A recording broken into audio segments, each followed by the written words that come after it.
Hello and welcome. This is Contemporary Philosophy and my name is Mark Thorsby.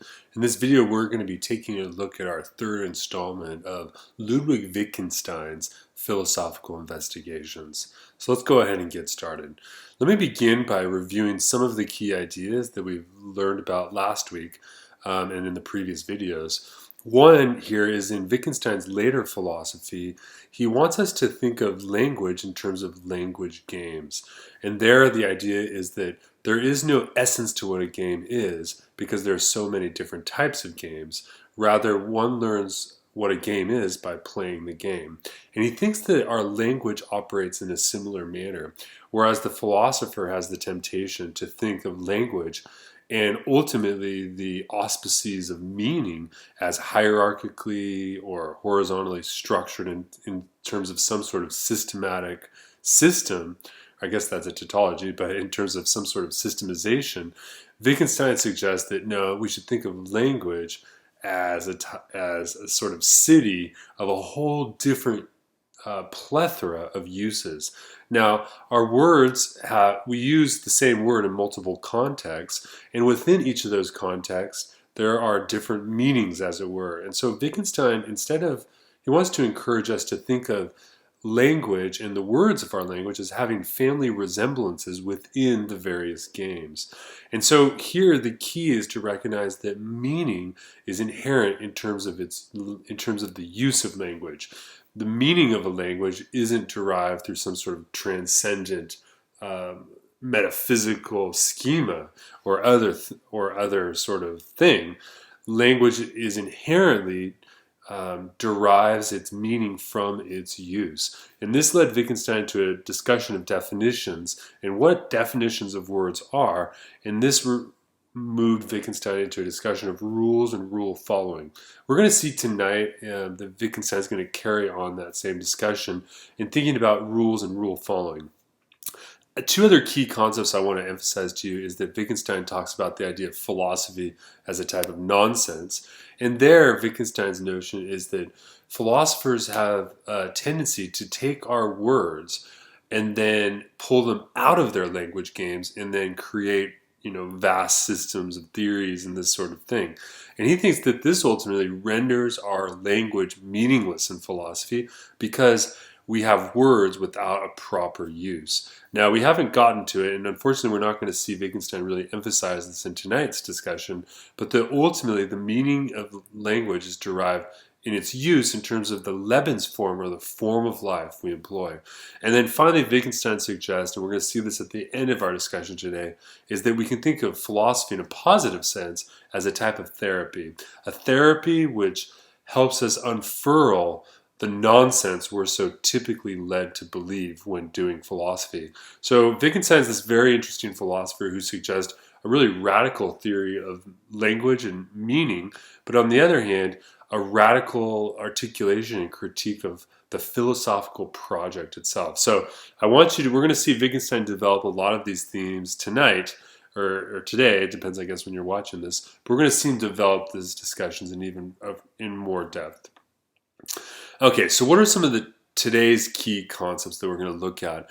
The key one is we're going to talk about what's known by scholars as the private language argument. This is a sort of central set of passages in Wittgenstein's work where he takes a look at whether or not you could have something like a private language. We're going to talk a little bit about why it matters. It has important implications for the problem of solipsism, for instance. Solipsism is the idea that there's only you in the world, and how could you know that there's someone or something else outside of yourself?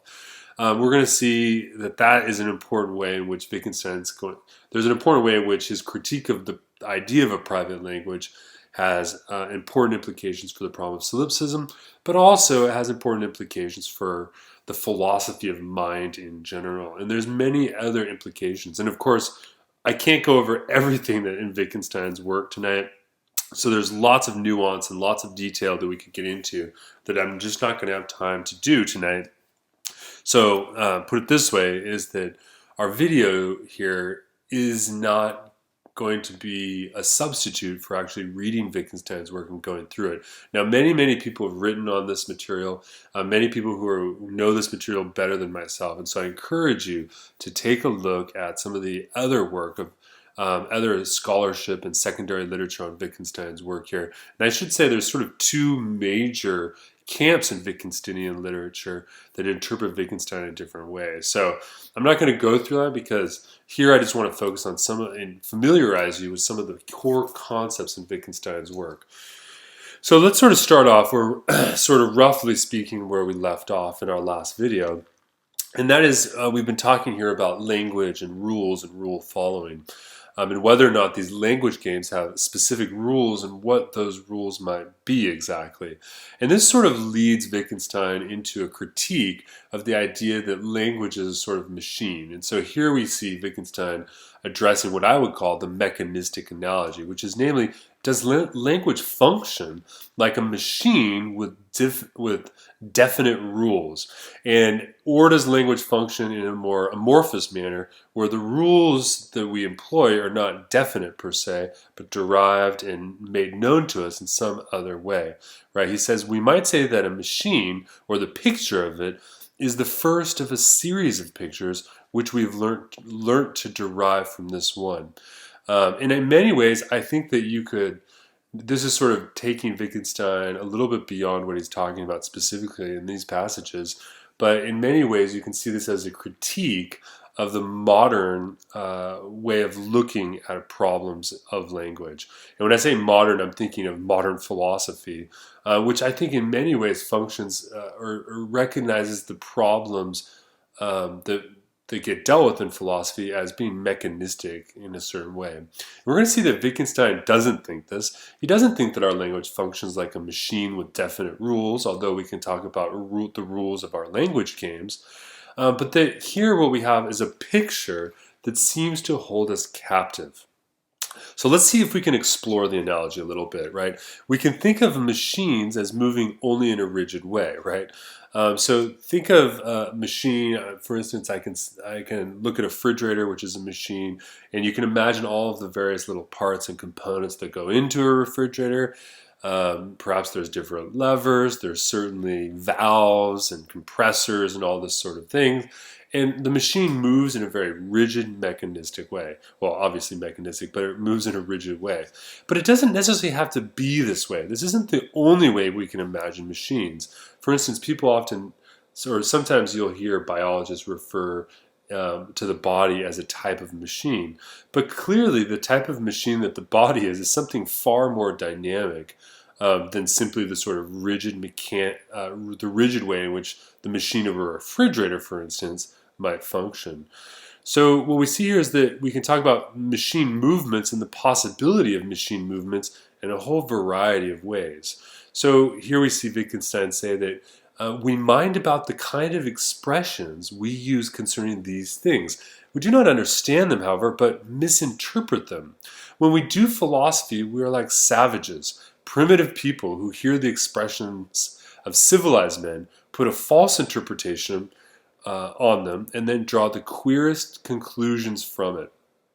So here Wittgenstein wants to suggest that we're now thinking, when we talk about rules and rules following, we fall into a temptation of oversimplifying our understanding of things based upon pictures that we call to mind, that are given by our words, really. So he even goes as far as to suggest that, quote, in our failure to understand the use of a word, we take it as the expression of a queer process. As we think of time as a queer medium, of the mind as a queer kind of being, right? So here you can see that Wittgenstein is recognizing that there's specific problems in the philosophy of mind, but other problems that are indicative of philosophy, in which we are led to misunderstand our language and the operation of its meaning, and that this seems to funnel us into very queer and odd ways of thinking about things that really take us far beyond our Lebensform, or the form of life in which our language has its natural home.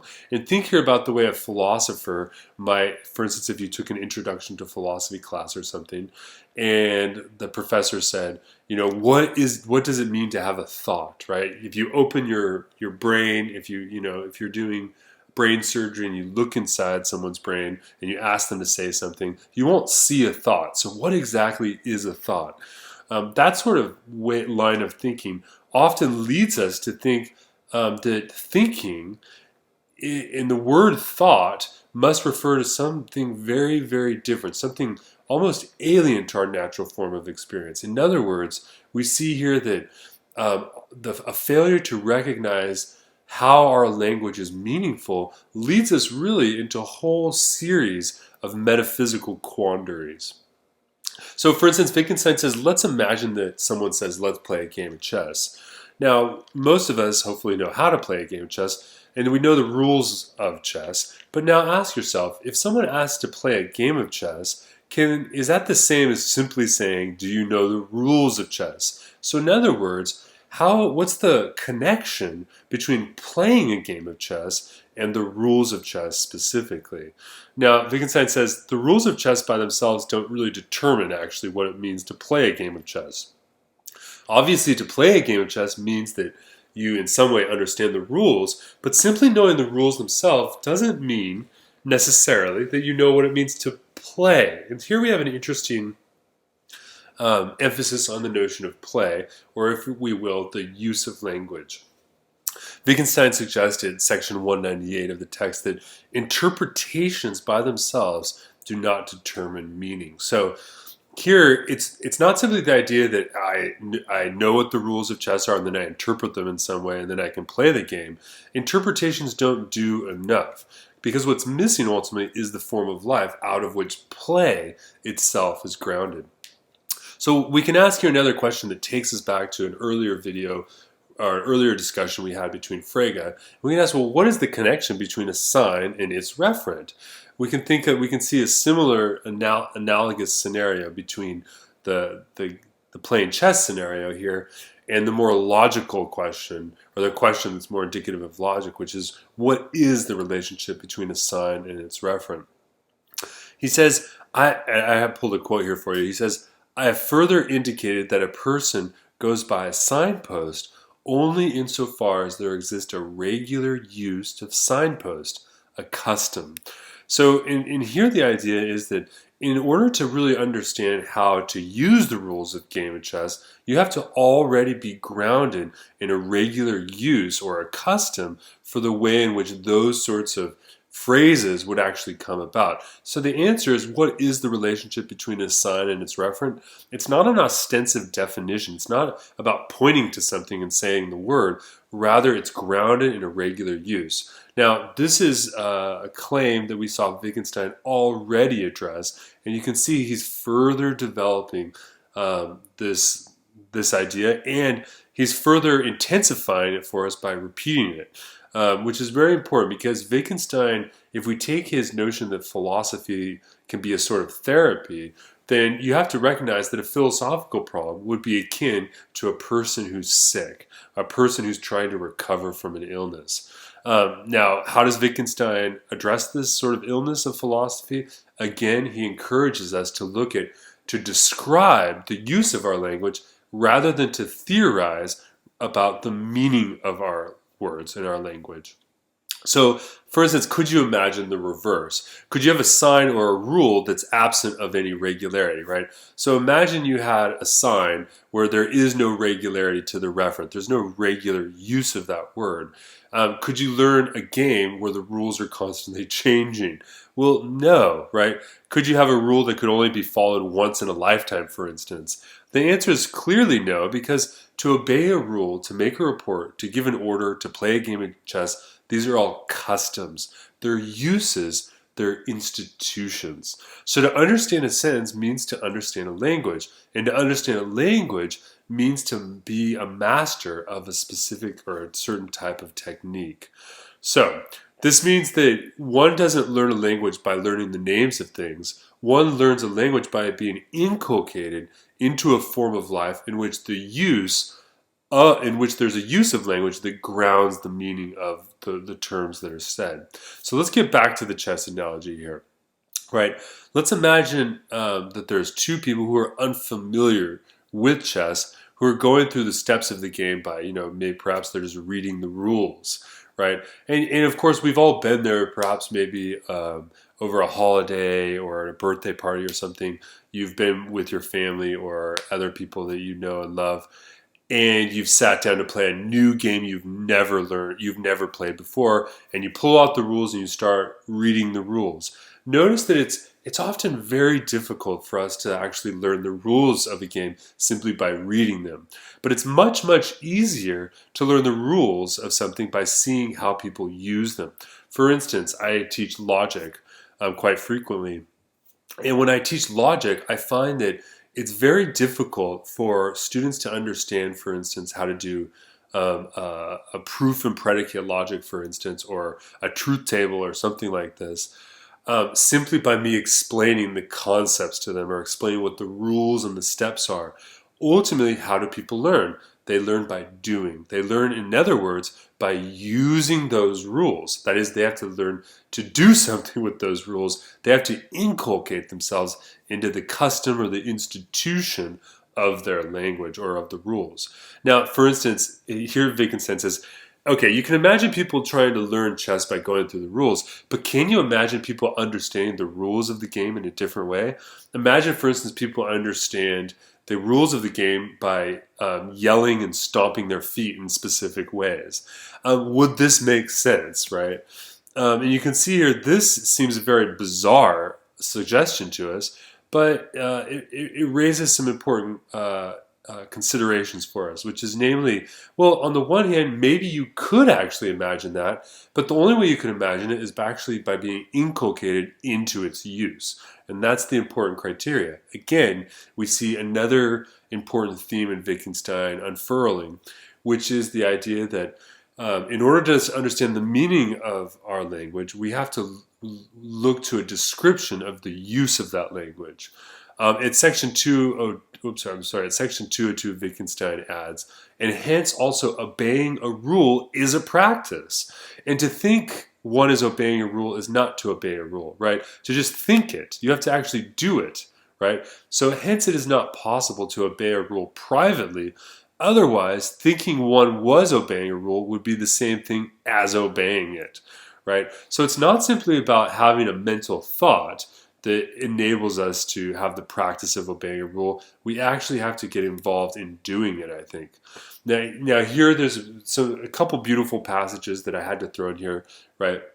Is that what we can see here is that language is a labyrinth of paths. You approach from one side and you know your way about, but you approach the same place from another side and you no longer know your way about.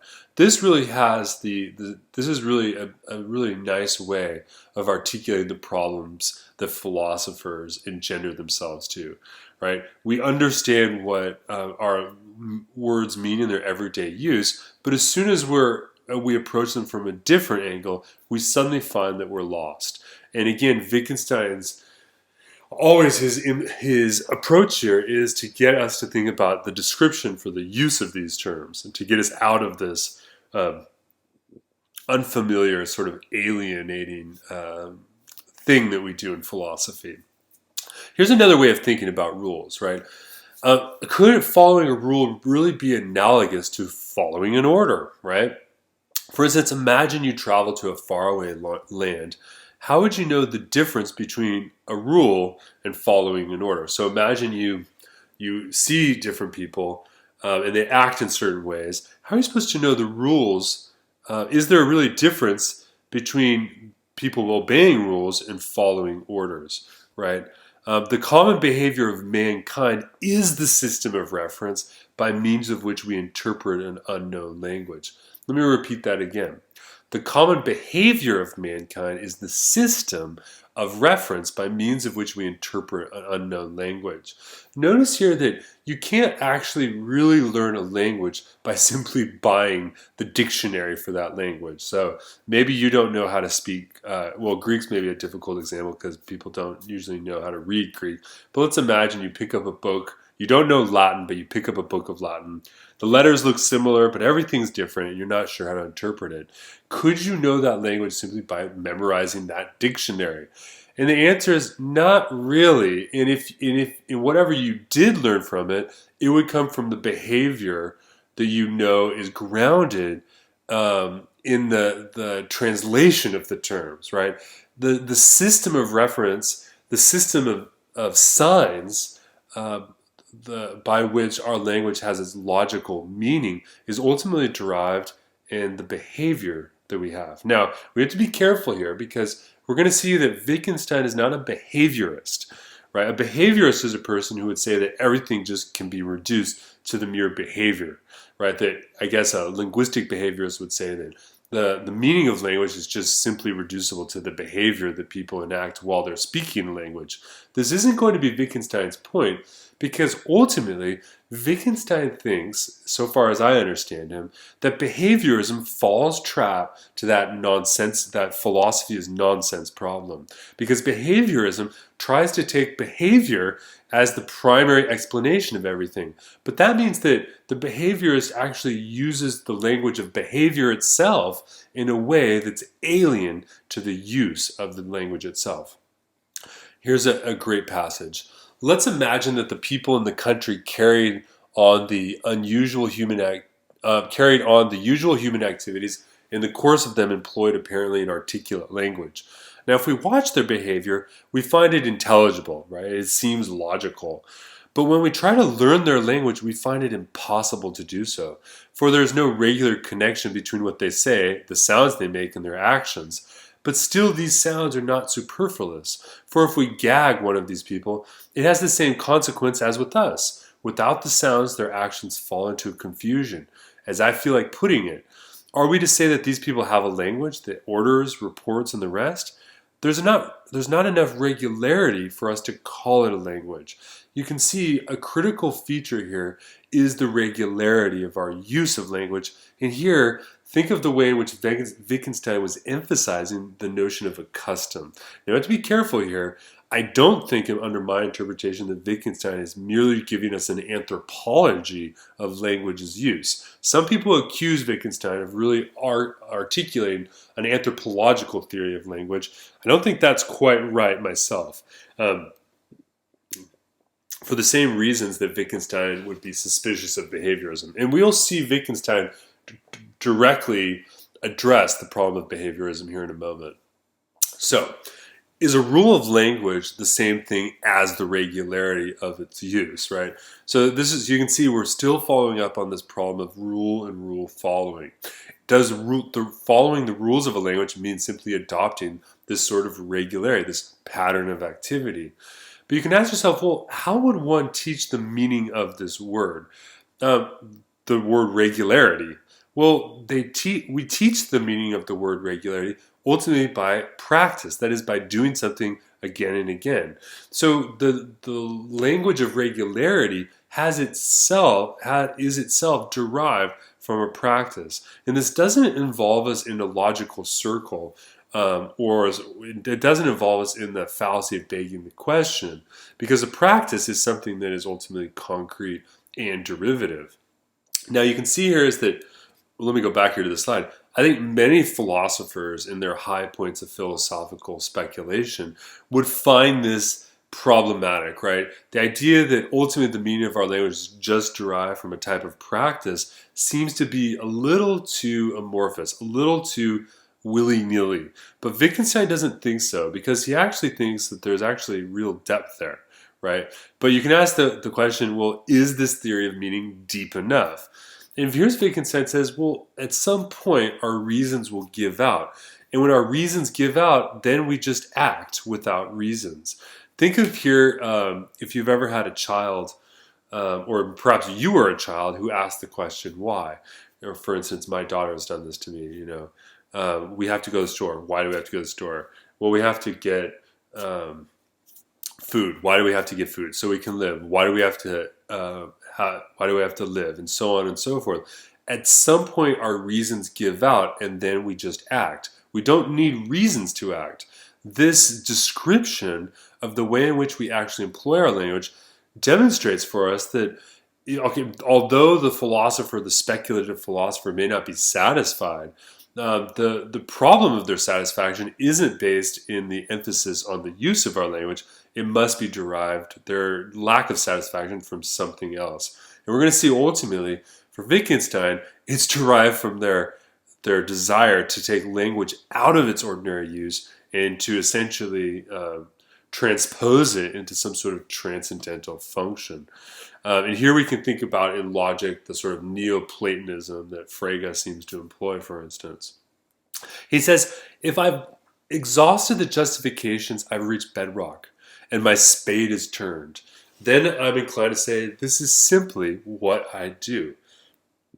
So does this mean that, does that mean that language is really just a form of agreement that we have with other people, such that the rules of our language, if they're derived from use and the use has a sort of regularity, that regularity is a regularity that we have with others? Is it a sort of social contractual thing?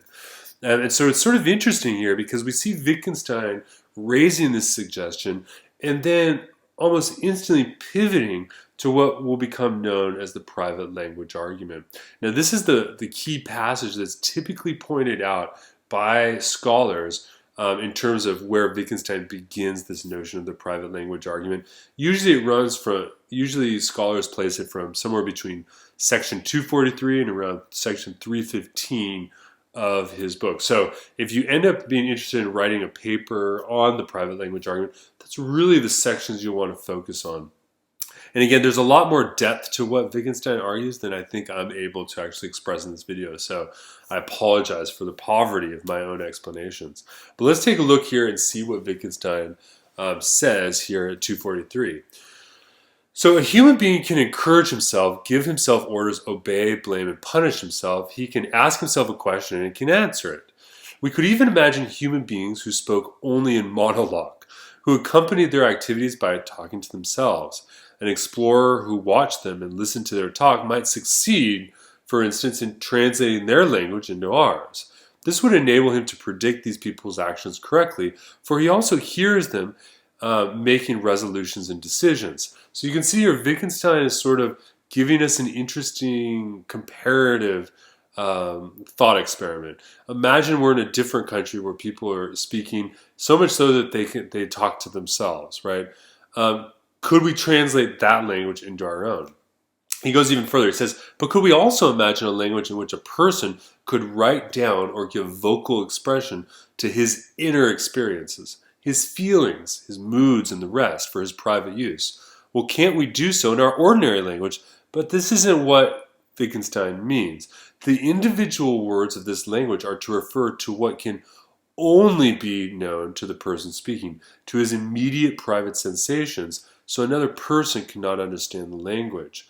So here Wittgenstein is asking, well, is a language that exists in principle as something which is private even comprehensible, right? We can imagine where people have a sort of use of language where they talk to themselves that you can maybe translate out, right? We do in fact know people who talk to themselves and we sort of understand what that's all about. But could you imagine a person who has a language that could only ever be understood by them? Now, at this point, you can see Wittgenstein is raising a problem that for many of us, we normally would consider a problem. We would never consider this problem because we're already accustomed to using language with others. But this has very, very important implications for modern philosophy and philosophy in general. And for instance, I say modern philosophy. This course is on contemporary philosophy, and you can compare it with our earlier course or the earlier series on the history of modern philosophy, in which we saw that one of the primary movers and shakers in modern philosophy is René Descartes, in his argument that I think, therefore I am. And remember, if you go back to Descartes' or go back to the Cartesian Meditations, Descartes suggests if we doubt all things that could in principle be doubted, the question is, what at bottom could we know to be true? And with Descartes, you see the rise of epistemology as the preeminent concern. But when Descartes says, I think, therefore I am, right, he's suggesting that if we doubt all things, the one thing we can't doubt is our own inner experience of thinking itself, right? That must exist, right? And you can see here, it looks like Descartes is really engaging in something like a private language argument. And there's other important implications too, because Wittgenstein thinks that this problem of the private language is actually a sort of central problem in philosophy that percolates in a whole range of different problems and in a whole range of different philosophical scenarios. So it's going to be quite essential. Now, how would the words of this private language really refer to anything? Well, okay, let's imagine that you have sensations. We all have sensations. So let's imagine you have sensations, and let's imagine, for instance, you have pain. And let's think about pain behavior. Right? And here, for instance, a common way of addressing the problem is to imagine if you see someone else in pain, how do you know that they really are in pain? So I have a picture here of a person who's apparently has a back injury. Their back hurts. They're experiencing that. Well, think about it. How do you know that a person who says their back hurts, how do you know that their back really does hurt? In other words, what does it mean to say that you have your own subjective sensations, and can other people actually understand or read what those are, apart from simply recognizing that you're acting or you're behaving like you're in pain? Is there a difference between the experience, the sensation of pain, and the pain behavior that we can recognize? Well, yeah, and obviously there is, right? Because we can ask in, well, what sense are sensations private at all? Well, in what sense can I say that I know I am in pain, right? But Wittgenstein says this is actually sort of a nonsensical question. To ask if I can know whether or not I'm in pain is really bizarre, because it begs the question of what we mean by knowledge, because it really means nothing other than I am in pain, right? So the truth is, it makes sense to say about other people that they doubt whether I'm in pain, but it doesn't make sense to say that I doubt whether or not I am myself in pain, because I am the subject of the pain itself, right? So you can see here, this is a little bit of that philosophical nonsense we see Wittgenstein talking about, where when I ask the question, how do I know if I'm in pain? I'm now using the language of knowledge, the word know, in a way that's very odd, and in a way that's unfamiliar to our normal context or scenarios, situations for understanding the term knowledge. Right? The temptation here in the private language pain scenario is to think that only you can know that you're in pain. Right? The temptation is to say that I can be subjectively certain that my back hurts, but you cannot. So therefore, since I'm the one who's experiencing the pain, I have some sort of special knowledge that can't be transmitted to you. You can't experience my pain, so you can't know that I'm in pain. Notice here that we've now established a way of talking about the knowledge here that's very, very different from when we talk about, say, for instance, did you know that I have a cat? Knowledge there means something very different than here. And you can see seems to be sort of the seed that leads us into a whole range of subjectivist fallacies, really, right? Now, and also I should mention this temptation to say that only you can know that you're in pain. I think ultimately for Wittgenstein, this misuse of language ultimately is at the very core of the problem of solipsism that philosophers frequently raise. How do you know that there's actually a world outside of your own head? Well, notice there that it's the same temptation, or it's something very close and analogous to the scenario of pain behavior that Wittgenstein's raising. Now, compare the different uses of language Wittgenstein says, for instance. When I say that my sensations are private, that's analogous, Wittgenstein says, to saying that I only can play solitaire by myself. And if you read Wittgenstein, he actually says, I only play patience by oneself. I think it's the same game. So when I say sensations are private, that can be a meaningful phrase, but it's only meaningful in the use of language if we mean it in the way in which you might say you can only play solitaire by yourself. You can't play solitaire with another person. Notice again, Wittgenstein is using a game in order to help illuminate the notion of a language game. So it's not completely nonsense to say that my sensations are my own. right? And that in some sense they're private because they're my own. But you can see that that only has its meaningfulness in a case that's analogous like this, right? For instance, ask yourself, or Wittgenstein asks, why can't a dog simulate pain? For instance, we know that human beings can pretend like they're in pain, but can a dog? Right? And Wittgenstein's answer really is that, well, no, they can't, because the surroundings which are necessary for this behavior to be real simulation are missing. Wittgenstein even says at one point, in order to know how to tell a lie is to know a specific type of language game. And the thing is that because dogs don't use language, they lack a certain type of use out of which things like pretending could be derived, right? So the surroundings, the context, the life form that's necessary to make sense of simulating pain are absent for dogs, right?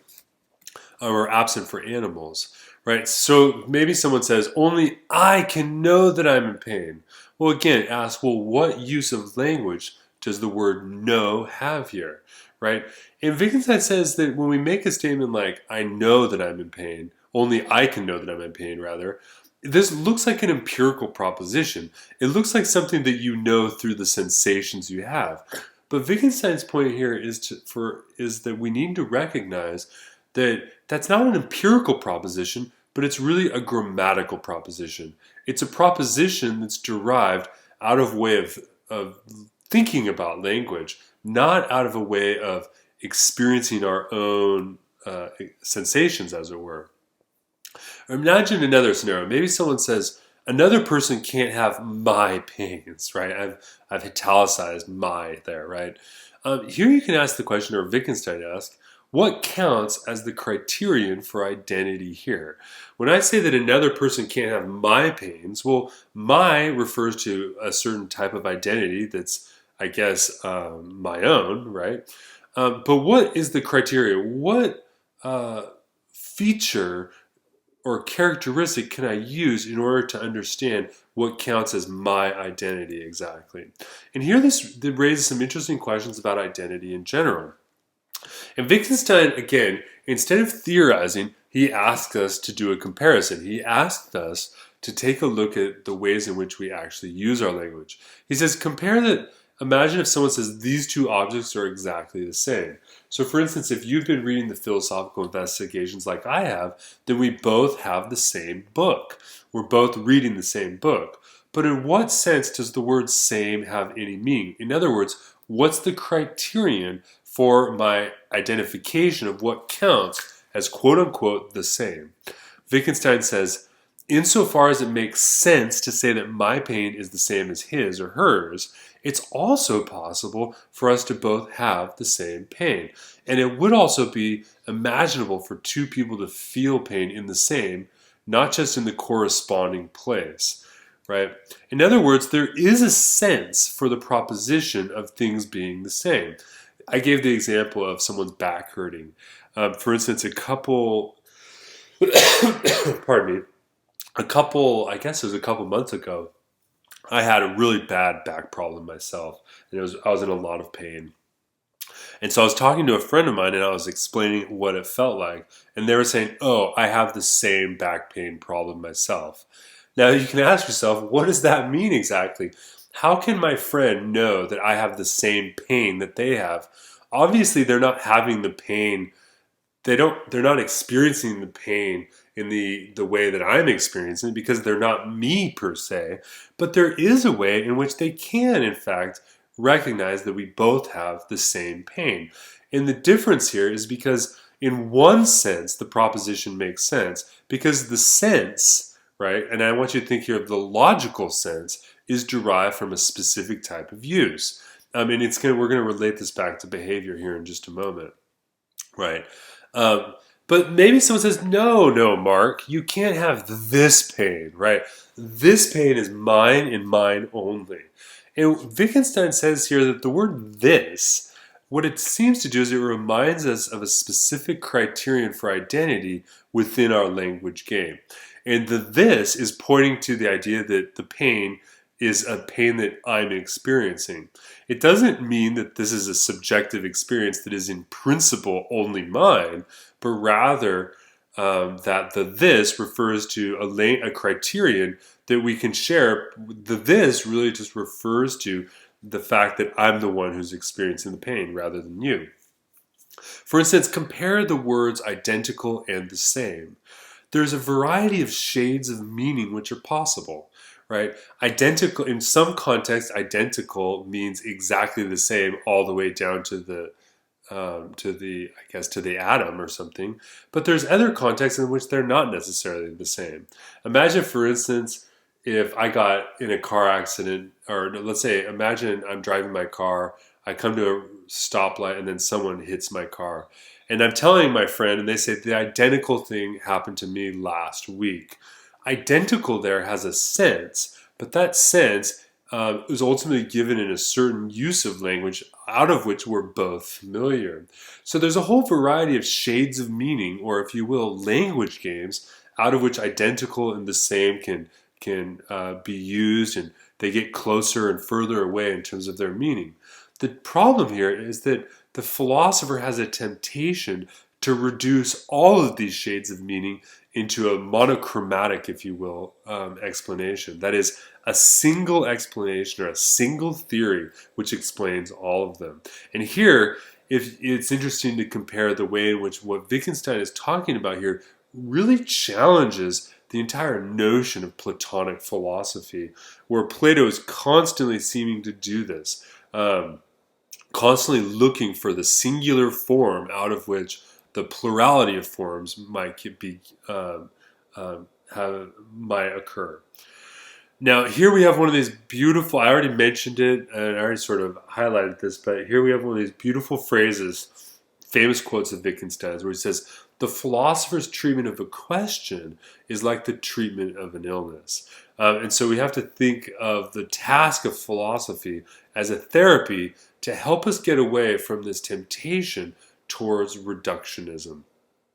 Now, how then do we use words to stand for these inner sensations that we do have, right? And here, actually, I think we need to be careful with the language of inner versus outer. An important critique of Descartes and subjectivity and the mind-body dualism of Cartesian metaphysics comes from Gilbert Ryle. And I encourage you to take a look at Gilbert Ryle's essay, because in many ways, Gilbert Ryle does what Wittgenstein suggests. And part of it is to attack the very notion of what we mean by inner. Now, we know what inner means in an ordinary sense, but the problem here is that when we ask a question like, what about my inner sensations? I there seem to be making a philosophical, nonsensical statement from this Wittgensteinian perspective. So what does Wittgenstein say at section 257? Well, he begins by asking a question. What would it be like if human beings showed no outward signs of pains? They didn't groan, they didn't grimace, or anything like that. Then it would be impossible to teach a child the use of the word toothache. Well, let's assume the child is a genius and itself invents a name for the sensation it has for the thing that we normally call a toothache. But Wittgenstein retorts. But then, of course, he couldn't make himself understood when he used the word. So does he understand the name without being able to explain its meaning to anyone? You can see here Wittgenstein is giving us a sort of scenario that would fit this model of a private language. Wittgenstein goes on, but what does it mean to say that he has named his pain? How has he done this naming of pain exactly? And whatever he did, what was its purpose? When one says he has given a name to a sensation, one forgets that a great deal of stage setting and language is presupposed if the mere act of naming is to make sense. And when we speak of someone having given a name to pain, what is presupposed is the existence of the grammar of the word pain. It shows the post where the new word is stationed. So you have this very sort of interesting discussion that it's worth thinking about for a while, which I'm not going to belabor here in the video, but I encourage you to really sit down and reflect on this, right? Imagine, for instance, that you go to the dentist and you say, I've been having this odd sensation. but it's a sensation that I only have because it's something that's inner to my experience. And you tell them, I've given a name to this, and the name is googly goo, right? Of course, how are you supposed to explain to the dentist what googly goo means exactly? The answer is you can't just say, well, I've named the pain. What you have to do is you have to somehow explain to the dentist how googly goo is something that's regular within the use of living life and feeling things that would be the same for the dentist, right? So you can see here is that simply giving names to sensations is not sufficient in order to ground the meaning of a name. The meaning of a name has to be derived from its use, as we've seen before. So let's imagine, for instance, we create our own private language. In this private language, Wittgenstein says, imagine you have a sensation. Who knows what the sensation is? In order, let's say every time you have this sensation, you have a diary and you write the word S in that diary. Now, S is just a sort of symbol for that sensation. So S here is the name of your special, personal, private experience. Now, how do you know when you write S, you're actually using the word S correctly? Maybe you might say, well, I impress it upon myself. Well, what does that mean, right? The problem there is that if you were to record your own private sensations in this way, how would you ever know that you're doing it correctly? You see, what's missing here is there is no criterion for correctness. And that's what's essential. And this is because the criterion for the correctness of our language is ultimately grounded in a common form of life we have with others, right? He says at the bottom here, or let me just read you the parts I've highlighted. He says, I want to keep a diary about the recurrence of a certain sensation. To this end, I associate with the sign S, and I write this sign in a calendar for every day in which I have the sensation, right? And then at the very end, he says, but in the present case, I have no criterion of correctness. How do I know I'm using the word S the right way for in future cases? I really don't have any way of knowing that I'm using it correctly. All anyone could do was just accept what I said, but the problem is it's not just that other people just have to accept what I say counts as S.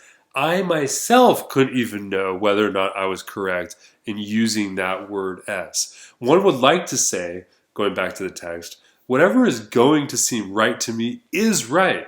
And that only means that here we can't talk about right. Because in order for things to be right, you need some sort of independent criteria. Now, how is the S scenario that Wittgenstein gives us here different from the sort of regular diary entry that we have? So imagine I have some sort of sickness or disease, and my physician asked me to write it down in a diary. Every time you feel this pain, write it down so that way we can track it. How is that different from this S scenario? The difference is that when I write a regular entry, my regular entry has a function. And to say that it has a function is to say that it can play a role within a larger language game. The problem is that S by itself has no language game. It doesn't have a language game for me or for you. So it doesn't have any meaning. He asked, well, what reason have we for calling S the sign for a sensation? For sensation is a word of our common language, not of one intelligible to me alone. You can see that Wittgenstein goes even further, because the notion of sensation itself, if it's taken merely as something which is purely private in principle to my own experience, then it really is actually just meaningless, right? He goes on, so the use of this word stands in need of justification, which everybody understands. And it wouldn't help either to say that it need not be a sensation, that when he writes S, he has something, and that is all that can be said. Has and something also belong to our common language. So in the end, when one is doing philosophy, one gets to the point where one would like to just emit inarticulate sounds. But such a sound is an expression only as it occurs in a particular language game, which should now be described. Now, let me say something. This is going to be important for some of the next philosopher we're going to look at is Heidegger. Is there is this temptation in philosophy to invent your own language, and this is something that I jokingly talk about with my students, which is that philosophers love to create their own words and make up their own terms for things. Why is that exactly? Wittgenstein's pointing out here is that it comes out of a very deeply rooted temptation. And this is a temptation in which we seem to let our language take flight from its own conditions of meaning. That is, language takes flight from its use. So can a person have a personal, subjective justification for a word? No, they can't, because a justification always implies an independent criteria. But if a criteria is independent, it can't be subjective. So that wouldn't actually make any sense. So that means a subjective meaning has no justification insofar as it's taken as being something merely private. The essential thing about private experience is really not that each person possesses his own exemplar, but that nobody knows whether other people have this or that or something else.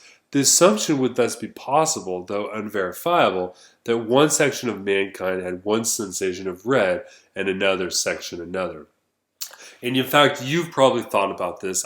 When I was a kid, I remember in like second or third grade thinking about this. How do I know that, for instance, your experience of red is different from my experience of red, right? And the answer is that is a bad question. That's a meaningless question, because you can never, under any conditions, know that what counts as red is subjectively the same as what your subjective experience is, because ultimately red is a linguistic artifact. And in fact, anthropologists have actually seen this. For instance, there have been isolated cultures and tribes, for instance, that when anthropologists went to those tribes, they found that the people living there only had three colors. They only had white, black, and red. So for instance, these natives, when they would point to something, let's say the blue sky, they would say, "Oh, it's red. That's the color. It's red."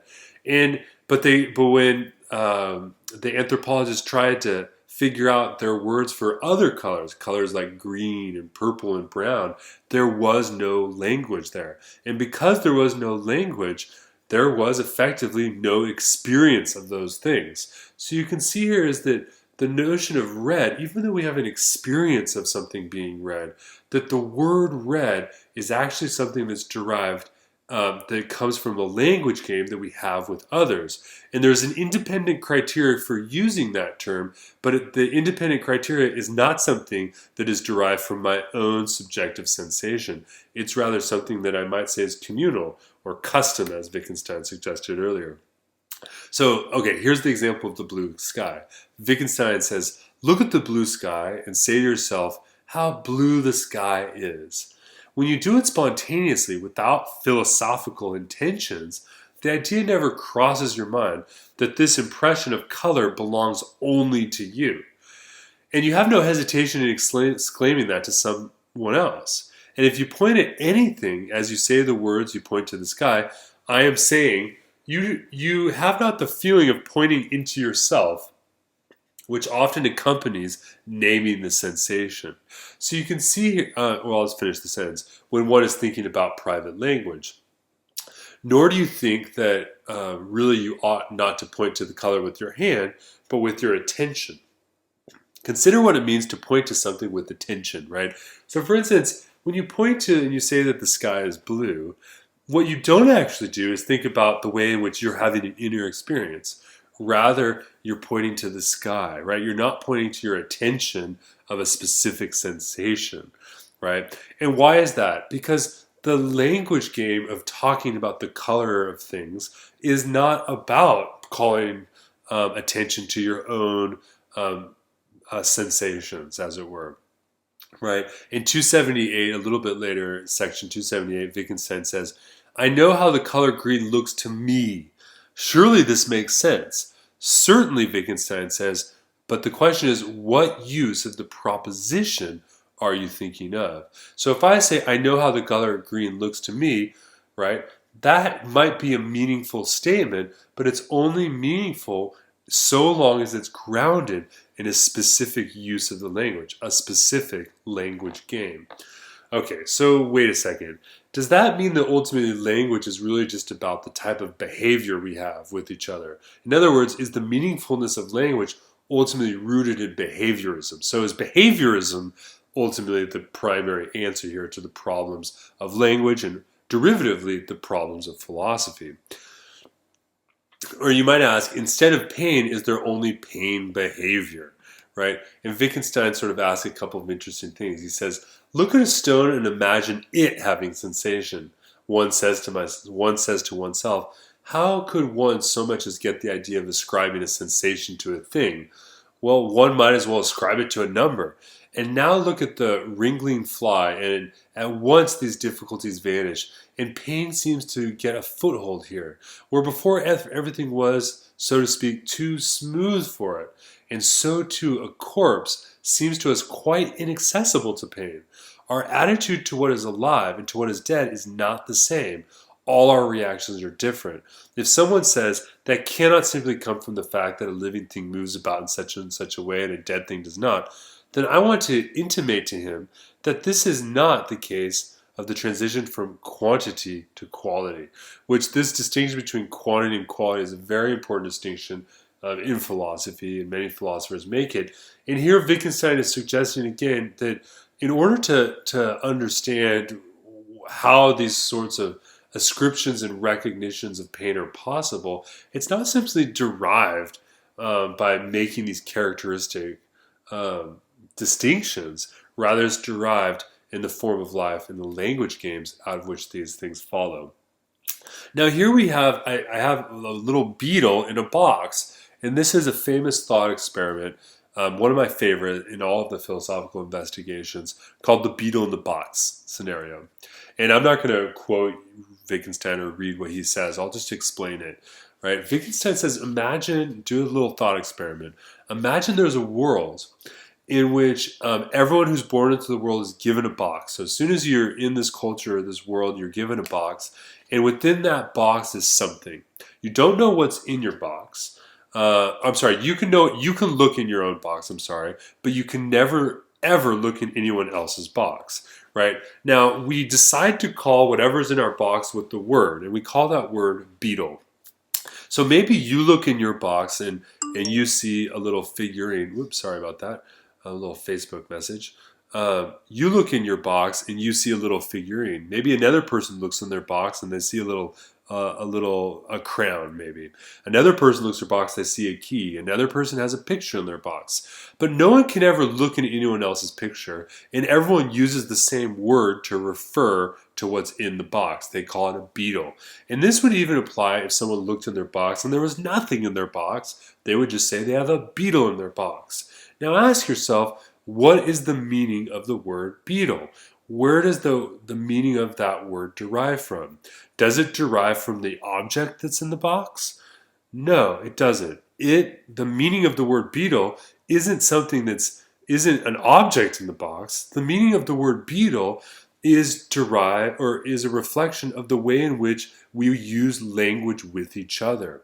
Now ask the question, if someone says, I have a soul, right?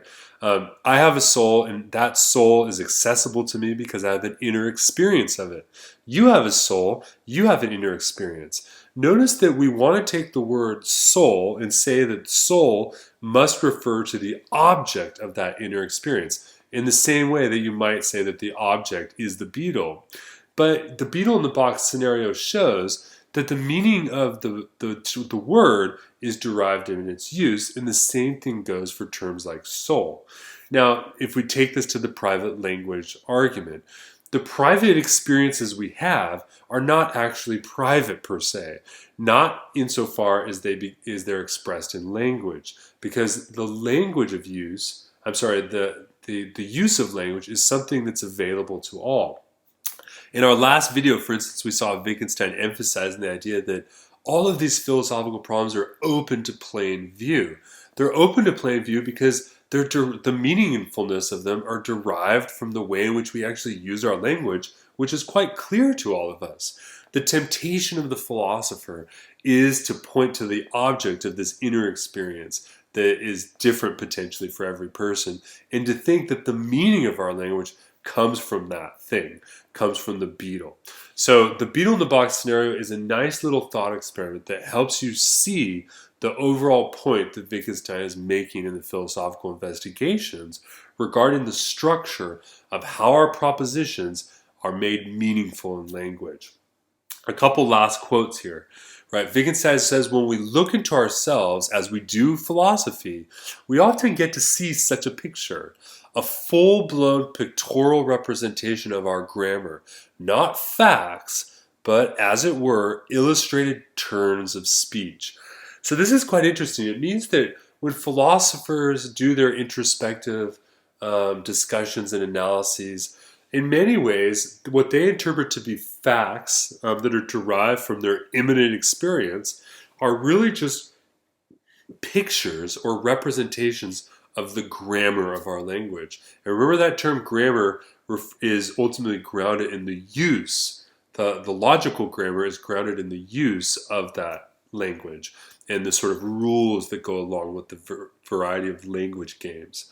Now, the paradox disappears only if we make a radical break with the idea that language always functions in one way, always serves the same purpose. And here you can see that this is quite, as soon as we give up on the idea that language has this unitary systematic structure, and we take on the idea that language does a whole bunch of different things, and it's quite varied, and it's like Wittgenstein suggested, an ancient city, suddenly this paradox of language disappears for us. And the paradox of the private language begins to be dissolved. Now, here's the question, though, Wittgenstein recognizes, is he's going to be accused of behaviorism in disguise, right? Are you at bottom really saying that everything except human behavior is a fiction? And Wittgenstein's response is to say, if I do speak of a fiction, then it is of a grammatical fiction. That is, it is of a fiction in which we think that the logic of our language is derived from something else. And behaviorism itself is a type of fiction. Now, this is a very, very famous phrase, and this is a fly bottle. So this is where a fly can fly in the bottle and then it can't get out and then it dies, right? And here's an important passage of Wittgenstein's. What exactly is Wittgenstein's aim in philosophy? His answer? To show the fly the way out of the fly bottle. So Wittgenstein thinks that when we engage in philosophy, these classic philosophical problems, we're like a fly that gets trapped in our own language, constantly bumping up against the limits of our own language.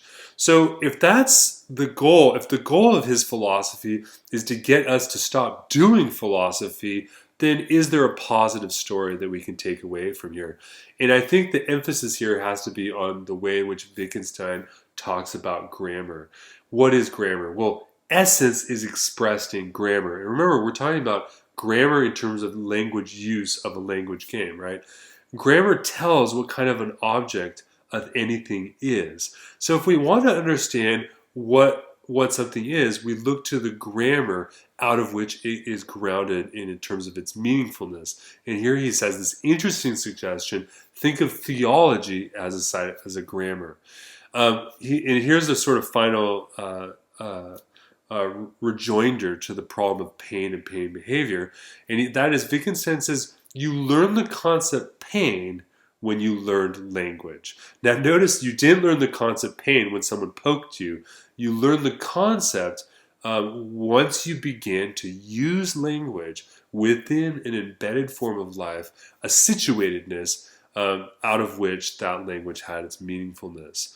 And this sort of brings us to Wittgenstein's, I think, primary point. Here's a picture of Wittgenstein, very famous picture, in which Wittgenstein wants us to essentially dissolve our philosophical problems by constantly, through a sort of repetitive therapy of looking at how our words are actually described. And in many ways, you might say that this reveals to us a sort of new form of philosophy, a new method for doing philosophy. Okay, now there's much more we could talk about with Wittgenstein, and I think there's even a deeper analysis and a way of tracking the private language argument as well as these other arguments of Wittgenstein. But I hope this video has given you a sense of what some of the basic themes of Wittgenstein's philosophy are, and more importantly, I hope that Wittgenstein's philosophy will help give you a little bit of therapy in order to maybe address some of the philosophical problems that are bugging you, as it were. Okay, thank you very much for watching the video. I look forward to seeing you guys online later. Bye.